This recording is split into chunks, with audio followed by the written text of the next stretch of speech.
ওইটা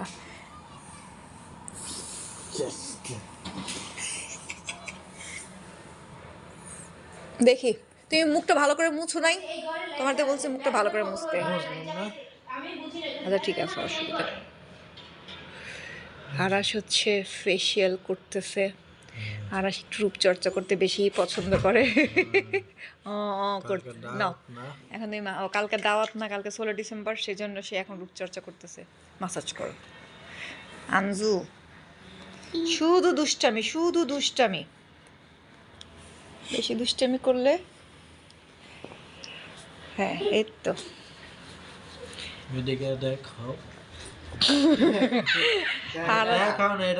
আরাশের পাশে আরাশের আপু বসে আছে।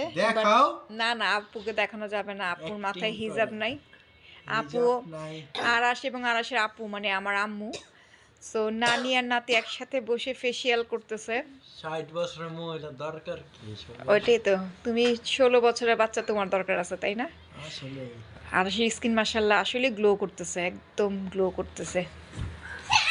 এখন তুমি কোনটা ইউজ করছো জানো? এটা গোল্ড। এই ফেসিয়াল প্যাকটা আসলে অনেক ভালো, মানে এটা বক্সটা, প্রতিটা প্রোডাক্টই অনেক ভালো, স্ক্রাবগুলো ভালো। সো এখন এটা দিছো, এটা দিয়ে 20 মিনিট রাখতে হবে, 20 মিনিট, তারপর রিমুভ করে দেন তুমি হচ্ছে চেরি জেল যেটা মানে চেরি ফেসিয়াল যেটা সেটা দিবা, ঠিক আছে? আচ্ছা। সো আমাদের প্রিপারেশন তো মাশাআল্লাহ এইভাবে চলছে। কালকে যাব হচ্ছে আরাশের দাদুর বাসায়, তো ওইখানে হচ্ছে কালকে আমাদের সবার একসাথে একটা মানে ফ্যামিলি গেট টুগেদার থাকবে ইনশাআল্লাহ। তো দেখা হবে ইনশাআল্লাহ নেক্সট ভিডিওতে। আপনারাও ভালো থাকবেন, সুস্থ থাকবেন। আল্লাহ হাফেজ, আসসালামু আলাইকুম।